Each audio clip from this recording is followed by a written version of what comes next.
Capítulo 6. El olor a quemado es más intenso. El duque habló con voz muy baja y al escuchar las primeras sílabas Soya se levantó del sillón donde permanecía sentada y se acercó a la cama. Creí que dormía. Él al mirarla pensó que su cabello recortado contra la luz que provenía de la ventana formaba un halo alrededor de su cabeza. ¿Por qué se siente tanto olor a quemado?, preguntó. Creo que las casas de madera de la calle contigua se incendiaron. Ya les he advertido que usted y su padre deben salir enseguida de Moscú. Con seguridad el doctor encontrará a dónde llevarme. No debo retenerlos más tiempo. Hablaba con esfuerzo pero con voz firme. Soya sonrió. ¿Cree que lo abandonaríamos o que lo dejaríamos caer prisionero de los franceses? Deben abandonar la ciudad. Cuando venga el doctor le ordenaré que me encuentre un lugar a donde ir. Soya no respondió. Pensaba en los 25.000 heridos del ejército ruso que habían sido llevados a Moscú después de la batalla. El gobierno había hecho saber que no había acomodo para ellos en la ciudad ni gente que los atendiera, de modo que los enviaron a otras poblaciones. Pero en cuanto se dio la orden descubrieron que no había vehículos en que evacuarlos y aunque pudieron enviar a algunos todavía permanecían 10.000 en Moscú antes que los franceses se llevaran a sus propios heridos. Todavía resultaba difícil creer para Soya y todos los demás que Moscú, la ciudad sagrada de Rusia, hubiera sido evacuada sin que se disparara un solo tiro en su defensa. Los franceses al llegar encontraron el lugar casi desierto. Pierre Bayon se enteró de que Napoleón se quedó atónito al advertir la soledad de las calles y las casas y tiendas abandonadas. Solo los muy pobres o los ancianos que no tenían medios de transporte se habían refugiado en las iglesias para protegerse. En cuanto se instalaron los franceses, los soldados perdieron todo control e iniciaron el saqueo y como encontraron mucho vino pronto estaban completamente borrachos.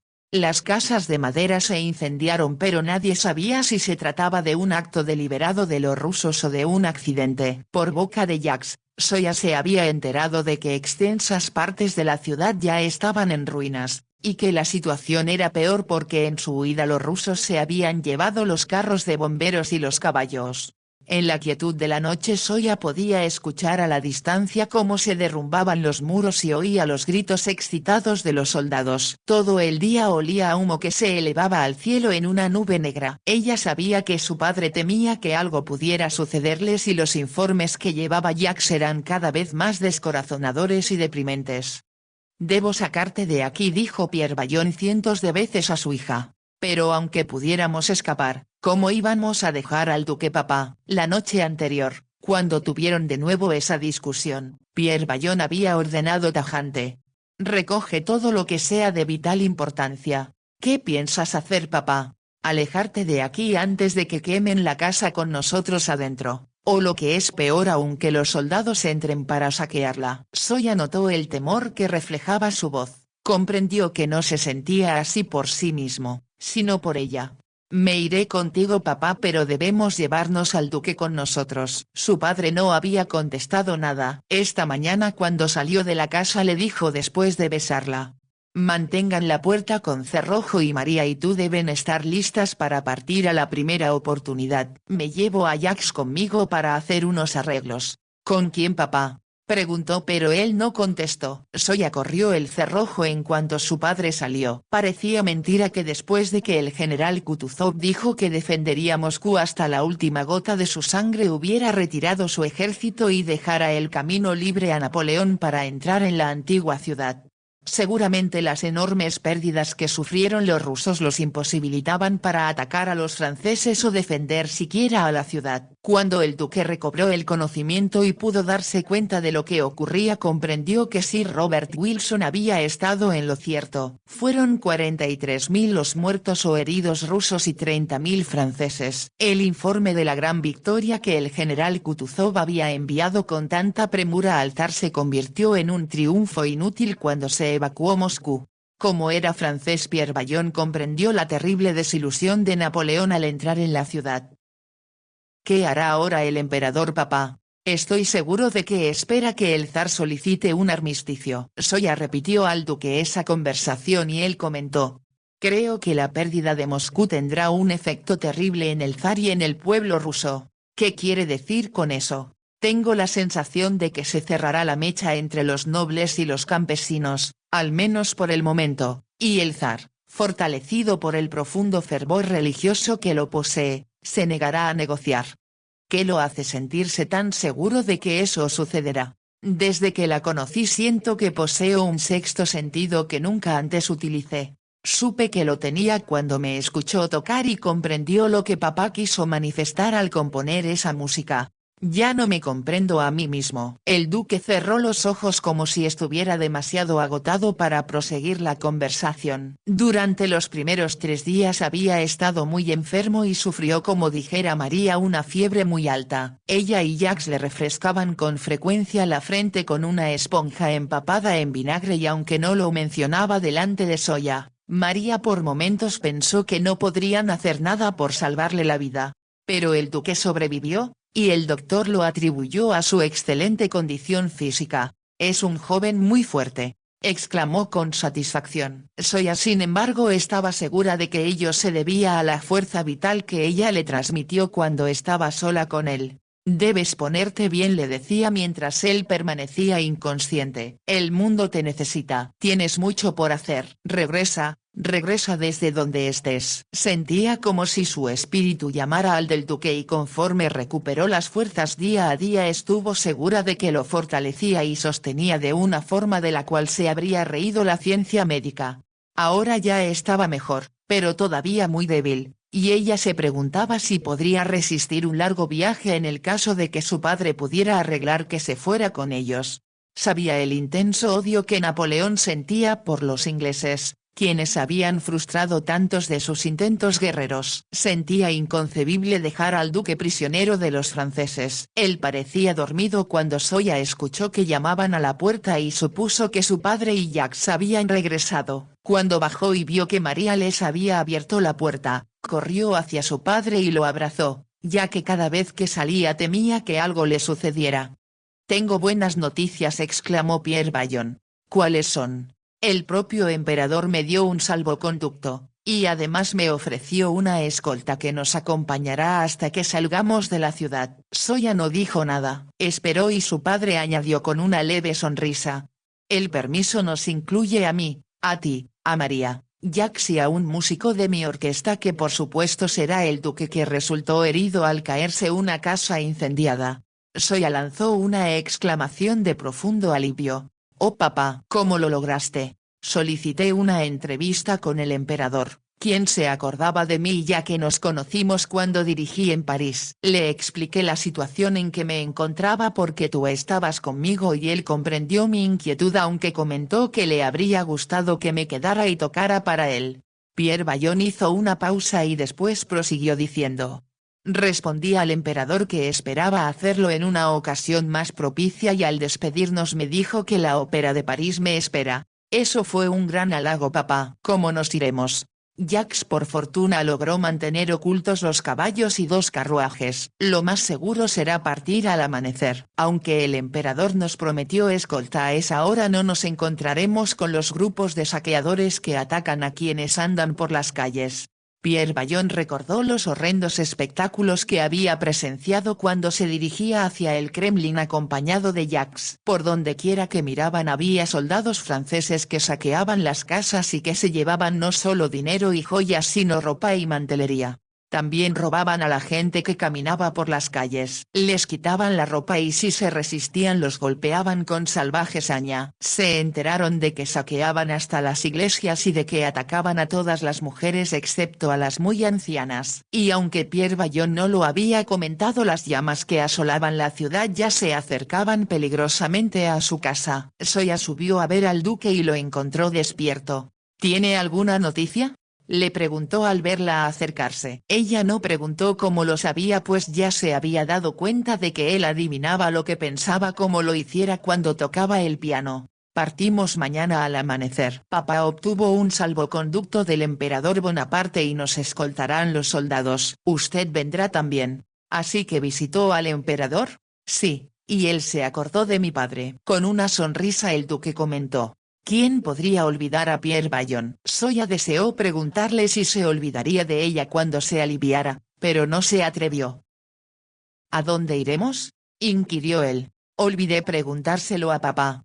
Dígale que se dirija a Odessa. Conozco al gobernador y será fácil conseguir allí un barco que nos lleve a casa. El duque cerró de nuevo los ojos y Zoya permaneció indecisa junto a la cama. Que nos lleve a casa. El duque quería decir a casa de él, a Inglaterra. Deseó pedirle que se lo explicara, pero temía la respuesta. Era lo que quiso decir por supuesto, ya que como Inglaterra era la dueña de los mares habría naves inglesas que se sentirían muy honradas de llevar de regreso a su país a alguien tan importante como el duque. Pero para los ingleses ella y su padre eran enemigos. Como no podía hacer otra cosa, Zoya se dirigió a su habitación para terminar de preparar su equipaje. De pronto sintió que la única forma de dar salida al conflicto interior que la atormentaba era por medio de la música. Como había comprendido cuando el duque permanecía inconsciente, que la música podría llegar a él con más facilidad que la voz, convenció a Jacques para que le subiera un piano a su dormitorio. Había dos en la casa, el preferido por su padre estaba en su estudio privado y el otro era el que solían tocar ella y su madre, y era este el que ahora se encontraba en su habitación, en la cual dejaba la puerta abierta para que el duque pudiera escucharla. Empezó a tocar con mucha suavidad la pieza que él escuchó el primer día en el palacio y se bolsó. La melodía que su padre había compuesto alejó su temor por el futuro y le hizo olvidar de momento los incendios que había en las calles. La transportó a un mundo mágico de belleza y felicidad, y solo hasta que terminó se preguntó si el duque estaría dormido, o habría escuchado y entendido, como la vez anterior. Entonces oyó que la llamaba. A toda prisa cruzó el pasillo dirigiéndose al aposento de él. Al llegar junto a la cama el duque extendió la mano y ella puso la suya encima. ¿Tocaba para mí?, le preguntó con voz profunda. Sí, eso pensé, y recordé la impresión que me causó la primera vez y los extraños sentimientos que despertó en mí. ¿Y ahora? Creo que fue el destino el que nos reunió, el que nos hizo conocernos en el lugar donde se escribe la historia, algo que ambos recordaremos por el resto de nuestras vidas. Como sus dedos apretaban los de ella, Zoya no podía pensar en otra cosa que no fuera la magia que sentía en su interior al tocarlo. Estaba segura de que el duque estaba demasiado enfermo para sentir, como sucedió la primera vez que se tomaron de la mano, ese éxtasis magnético que era indescriptible. La miraba con fijeza, como si buscara algo en su rostro, pero ella no tenía la certeza de qué era. Una vez que salgamos de Moscú, dijo Zoya, avanzaremos con mucha lentitud para que el viaje no le resulte demasiado molesto. Sé que usted y María me cuidarán y siento un gran alivio al saber que gracias a su padre podrá usted escapar a salvo de Moscú. Zoya lo miró indecisa. Su tono y sus palabras eran tan formales que ella no comprendía en qué pensaba. Sintió el impulso de arrodillarse a su lado, de decirle lo mucho que lo amaba y que sacrificaría con gusto su vida por verlo mejorar y que estuviera a salvo. Pero temió turbarlo y que él le dijera que se comportara de una manera más discreta. En ese momento su padre entró en la habitación. Ya Zoya debe haberle dado la noticia, su señoría, informó al duque. Como le dije antes, podrán viajar con más seguridad y rapidez sin mí. Por el contrario, respondió Pierre Bayon, me propongo dirigirme a Odessa, donde necesitaremos su ayuda para encontrar la forma de llegar a Francia. Zoya se sobresaltó. Así que su padre deseaba ir a su país natal. Estoy seguro de que algo podrá arreglarse, respondió el duque. Por el tono de su voz Zoya adivinó que se sentía agotado. Creo que será mejor, indicó, que le pida a Jacques que le prepare una cena ligera y que se duerma enseguida. Todos debemos levantarnos muy temprano mañana. El duque no respondió y ella bajó en busca de Jacques. Cuando ya habían dejado atrás Moscú y los caballos se movían a buen paso, Zoya lanzó un profundo suspiro de alivio que surgió de lo más profundo de su ser. Su padre le había explicado la razón de que se dirigieran hacia Odessa. Sería imposible viajar por Europa acompañados de un inglés y también creo que será mejor dirigirse hacia el sur, donde el clima es un poco más cálido que aquí. Es cierto, comentó Zoya, en octubre suele empezar un frío muy intenso. El año pasado nevó a fines de septiembre. Es algo que al emperador le conviene no olvidar. Sóya se sorprendió al descubrir que su padre y Jax habían conseguido 8 sirvientes para que los acompañaran. Sospechó que su padre temía que los propios soldados que los escoltaban trataran de apoderarse de los finos caballos que tiraban de sus carruajes, ya que esos animales escaseaban. Pero por suerte los franceses que los acompañaron se limitaron a cumplir las órdenes recibidas y apenas amaneció emprendieron la marcha hacia la puerta Rogozkol que los conduciría hacia el oeste de la ciudad. Fue una travesía llena de sobresaltos, ya que temían encontrarse con bandas de soldados ebrios y existía el peligro de las casas incendiadas cuyos muros podían desplomarse en cualquier momento. Mientras atravesaban la ciudad, a Sóya le pareció que cuando menos 3/4 partes de las casas habían sido consumidas por las llamas, pero Jax le informó que todavía había partes de Moscú que no habían sufrido daños.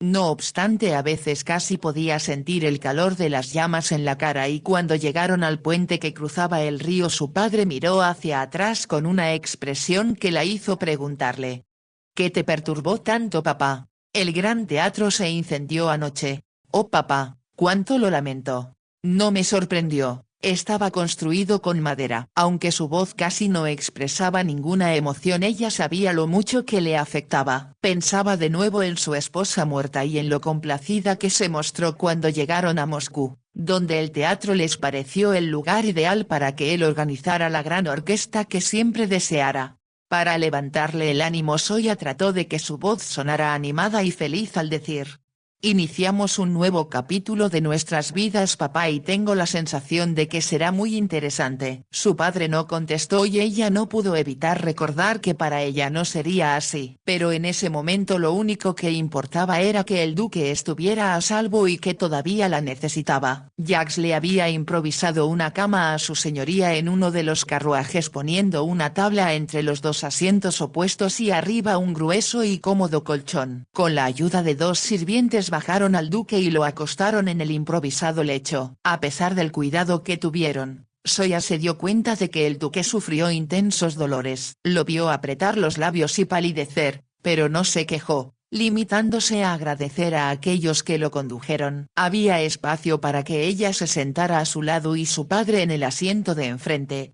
pero Sóya estaba decidida a que en cuanto salieran de la ciudad trataría de convencer a su padre para que viajara en el otro carruaje. En este último solo viajaba María con una parte de las valijas que habían decidido llevar a última hora. Los baúles iban amarrados en el techo de ambos carruajes y Sóya no pudo evitar pensar que era una suerte que los soldados no pudieran ver la elegante ropa del duque. Después de la explosión, los sirvientes del príncipe y Sebolsov habían tenido la sensatez de sacar del carruaje del zar todas las pertenencias del duque. De otra manera, pensó Sóya, habría sido difícil conseguirle al duque, que era tan alto y de hombros muy anchos, ropa adecuada que usara cuando se pusiera de nuevo en pie. Ella y María solo habían preparado lo indispensable para el viaje. Había muchas cosas que a Sóya le habría gustado llevarse porque le recordaban a su madre o porque les tenía cariño, pero sabía que el peso haría más lento el paso de los caballos y retrasaría la llegada al punto de destino. Así que se limitó a recoger solo lo muy necesario y algunos de sus más bonitos vestidos que eran ligeros y ocupaban poco espacio. Lo más importante era que llevaran suficiente comida, ya que Jax pensaba que sería difícil conseguirla durante el viaje. Durante la guerra la gente siempre teme sufrir hambre, comentó a Sóya, y no puedo arriesgarme a que el amo o usted, señorita, se enfermen. No incluyó al duque y Sóya comprendió que a Jax le molestaba que ese desconocido hubiera llegado a alterar la paz familiar de la casa. No debes olvidarte de nuestro inválido, Jax le dijo. No lo haré, señorita, respondió Jax, pero su voz distaba mucho de ser cálida como a ella le hubiera gustado. En cambio María, la fiel ama de llaves, consideraba al duque como el hombre más gentil que hubiera conocido, y cuando él le agradecía con voz baja que le vendara las heridas y al saber lo mucho que sufría le asombraba su valentía. Soya sabía que haría cuanto estuviera en su poder por ayudarlo, pero era Jax el responsable de la organización del viaje. Cuando por fin perdieron de vista la ciudad, Pierre Ballon tenía una expresión que indicó a Soya que empezaba a surgir en su mente una nueva composición musical. Conocía muy bien las señales y en cuanto fuera posible detendría los carruajes para convencerlo de que cambiara de lugar con María. Si componía desearía estar a solas y Soya se decía que aparte de que él viajaría con más comodidad ella podría hablar con el duque sin la sensación de que cada palabra que se decían era escuchada. Desde el momento en que Pierre Ballon se dio cuenta de que sería imposible que el duque viajara sin exponerse a caer en manos de los franceses quienes sin duda lo matarían por ser inglés, no había vuelto a mencionar lo que Soya sentía por él. Soya sin embargo sabía que su padre temía que el duque le destrozara el corazón ya que era un hombre que no podría compartir su vida con ella. Como si se diera cuenta de que discutir más el asunto solo dañaría la estrecha relación que existía entre los dos y produciría pocos resultados, Pierre Ballon trató de alejar el problema de su mente. Sería un gran alivio, se dijo Soya, que su padre pudiera concentrarse en su música, porque así ya no la haría sentirse culpable de causarle inquietudes, ya que lo amaba con mucha devoción. Después que se cambiaron de lugar y los carruajes iniciaron de nuevo la marcha, María se quedó dormida casi al instante. Con una sonrisa Soya pensó que era como si estuviera a solas con el hombre que amaba. Suponía que estaba dormido pero cuando lo miró vio que la observaba con sus grises ojos. ¿Está cómodo?, le preguntó. Pensaba en lo afortunado que fui al no morir en Borodino. Olvídelo, ya le dije a papá que iniciamos un nuevo capítulo de nuestras vidas y no quiero pensar más en las terribles bajas de ambos ejércitos o en Moscú incendiada. El duque no respondió y un momento después ella agregó, por supuesto, tendremos problemas en el futuro, pero serán nuevos y tal vez nos sintamos como las serpientes cuando cambian de piel y adquieren una nueva. Me gusta su piel tal como es, contestó el duque. Soya se ruborizó pues no esperaba aquel halago. Es usted una persona admirable, Soya. No conozco a ninguna otra mujer que hubiera soportado con tanta calma los sucesos de las semanas pasadas o que abandonara sin una queja su hogar. Me duele. Por supuesto que me duele, pero están a salvo quienes más me importan. Papá y usted, pronunció las dos últimas palabras en tono muy bajo sin dirigir la vista al duque, pero era consciente de que él la miraba y se preguntó qué pensaría. Pasados unos minutos de silencio ella descubrió que de nuevo se había quedado dormido. Después a Soya le resultaba difícil recordar los detalles del largo viaje de Moscú a Odessa. No podían llegar muy lejos cada día porque los caballos necesitaban descansar ya que no había posibilidad de sustituirlos. Debido a la guerra había tal escasez de caballos que un sirviente tenía que permanecer todas las noches de guardia para evitar que les robaran los suyos y para vigilar que no los atacaran los bandidos. Cuando avanzaron hacia el sur el clima se hizo más cálido y vieron viñedos donde los labriegos cortaban las uvas bajo la luz del sol. En todas partes había flores y árboles frutales que encantaron a Soya. Pronto ya no encontraron señales de la guerra ni soldados que marcharan rumbo al norte para unirse al ejército de Kutuzov. Solo vieron a mujeres que labraban el campo porque se habían llevado a los hombres para el servicio militar. La gente del campo los recibía con sonrisas y se mostraban dispuestos a venderles toda la comida fresca que desearan comprar. Los caballos empezaban a mostrarse agotados, pero Soya sentía dentro de sí una nueva energía y renovada vitalidad. Sabía que ello se debía a la felicidad que le causaba ver que el duque iba recuperando las fuerzas. Ambos solían charlar o permanecer en silencio, pues sabían que se comunicaban sin palabras y que existía entre ellos una afinidad que ella no se atrevía a analizar. Por las noches dormían en tiendas de lona que Jax había llevado consigo, o si les parecía más cómodo, ella y María compartían un carruaje mientras su padre dormía junto al duque. En la oscuridad de la noche Soya permanecía despierta y comprendió que su amor por el duque aumentaba cada hora, cada minuto que pasaba a su lado. Todo su ser clamaba por él como el hombre que siempre había deseado encontrar, aquel que con el secreto anhelo que expresaba su música amaba en secreto mucho antes de conocerlo. Soy feliz, pensó, Más feliz de lo que nunca fui en mi vida y por mí si este viaje continuara por toda la eternidad sería dichosa. Pero por fin, porque todo tiene que terminar, vieron a Odessa frente a ellos y mientras almorzaban junto al camino su padre observó: «Llevaremos a su señoría al palacio del gobernador general y después buscaremos dónde hospedarnos Zoya y yo». Zoya se sobresaltó al escuchar las palabras de su padre y sin darse cuenta de lo que hacía dirigió una mirada suplicante al duque. «¿Qué dice?», replicó él. «Deben venir conmigo. Como puede darse cuenta no puedo arreglármelas sin ustedes. Creo que sería mejor su señoría que nosotros nos fuéramos por nuestro lado. Usted sabe que el gobernador puede considerarme enemigo de su pueblo ya que mis compatriotas lo son». El duque sonrió. «El caso es que el gobernador general es francés». Pierre Vallon se mostró asombrado y su señoría explicó: «El duque de Richelieu es un emigrado de la revolución y entró al servicio de los rusos. Se convirtió en gobernador general de la Nueva Rusia que es como llaman a Ucrania en 1803 y es el responsable del creciente desarrollo del puerto de Odessa que, estoy seguro, lo impresionará a usted».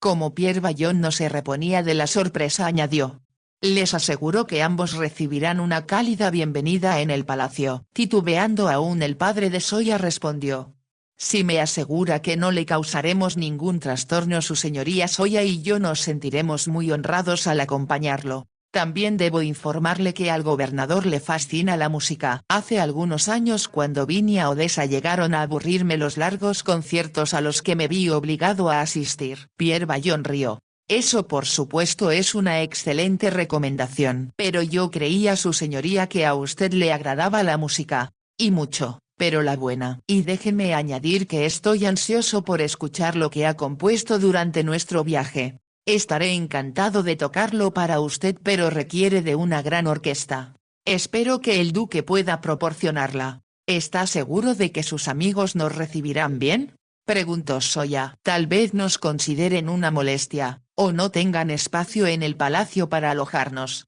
Espere a que lleguemos», respondió el duque. Llegaron a la tarde siguiente y al verlo, Zoya pensó que nunca había visto un palacio más bello que el del gobernador general. Era de un blanco resplandeciente y estaba rodeado de arbustos y flores que formaban un caleidoscopio de color. Mientras se acercaban pensó en lo polvorienta y arrugada que estaba su ropa debido al viaje y advirtió que el duque parecía muy cansado. Pero todos sus temores desaparecieron ante la calurosa bienvenida que les brindaron. «Lo escuché dirigir en Londres», dijo el gobernador, «y le aseguro señor Vallon que nada podría darme más placer que ofrecerle mi hospitalidad». Cuando el duque presentó a Zoya el francés la observó con mirada experimentada y exclamó: «Solo hay un camino sencillo y seguro para llegar al corazón de Odessa señorita y es la belleza». Zoya se ruborizó, pero era evidente la admiración con que todos la observaban mientras entraban en el palacio. El duque estaba tan cansado que se durmió en cuanto lo llevaron a su cama. Pero Zoya, después de darse un baño caliente, se puso uno de sus más bonitos vestidos y bajó. La esposa del gobernador, la duquesa de Richelieu, la recibió con cordialidad. Pero no ocurrió lo mismo con el resto de las huéspedes quienes enseguida la calificaron como una rival contra la que no podrían competir. El hecho de que vinieran de Moscú y trajeran noticias de la batalla, de la que apenas se había sabido en Odessa, los convirtió en el centro de la atención y Pierre Vallon tuvo que explicar con lujo de detalles lo sucedido, incluyendo su entrevista con el emperador. «¿Cómo puede comportarse de esa forma tan poco civilizada?», preguntó la duquesa. «No es más que un corso bárbaro y salvaje». «Estoy de acuerdo contigo querida», dijo el gobernador. «Pero a la vez hay que reconocer que fue una proeza sorprendente conducir a 600.000 hombres a través de una distancia tan enorme y apoderarse de Moscú sin que hubiera la menor resistencia.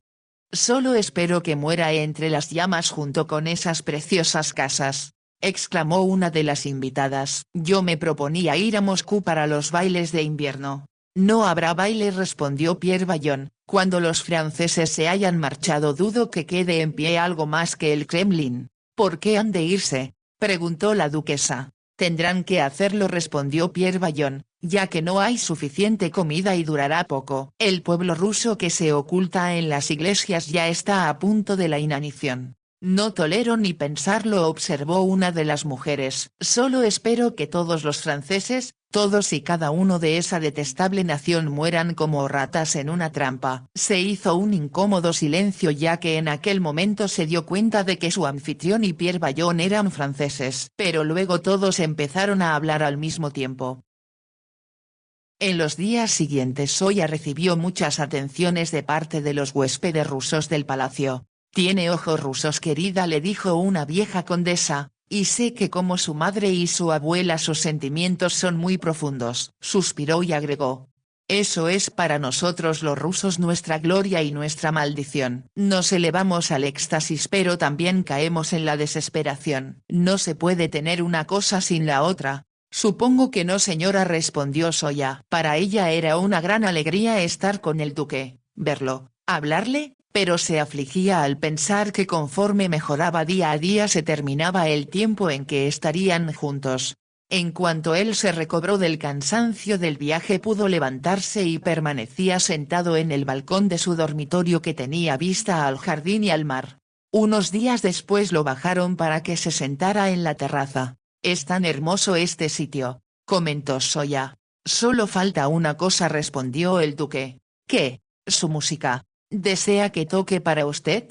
«Si así lo desea». Ella sin añadir una palabra se dirigió a un piano que había visto en la habitación contigua. Como los ventanales estaban abiertos podía ver al duque mientras tocaba y se dispuso a interpretar una de las composiciones de su padre que describían vívidamente la armonía de la naturaleza. Pero cuando empezó a tocar, casi sin darse cuenta, expresó con la música de su padre, no lo que él había sentido al componerla, sino lo que ella sentía. A pesar de toda su voluntad por evitarlo, la emoción que sentía resbaló por sus dedos, y con ella el éxtasis y la desdicha que tan bien había descrito la condesa. Cuando conoció al duque y cuando sus manos se tocaron experimentó una sensación tan perfecta, tan bella, que era parte de lo divino pero a la vez muy humana porque eran un hombre y una mujer. Le dijo a él al tocar como había creído siempre que un día, como le había ocurrido a su madre, encontraría el amor y al hombre que había estado en sus sueños y en su corazón. Ahora él era real, muy real, y cuando lo vio lo reconoció porque ya lo amaba desde años atrás, o quizá desde siglos y en otras vidas. Expresaba también con su música la desesperación de saber que era inevitable que se separaran. Le dijo que si jamás volvía a verlo su corazón estaría siempre con él pues sus plegarias lo protegerían y que el amor que él le había inspirado viviría eternamente porque era parte indivisible de su ser. Como siempre que tocaba y se dejaba llevar por la música, Zoya se olvidó de todo excepto de lo que quería expresar y que se desbordaba como las olas del mar.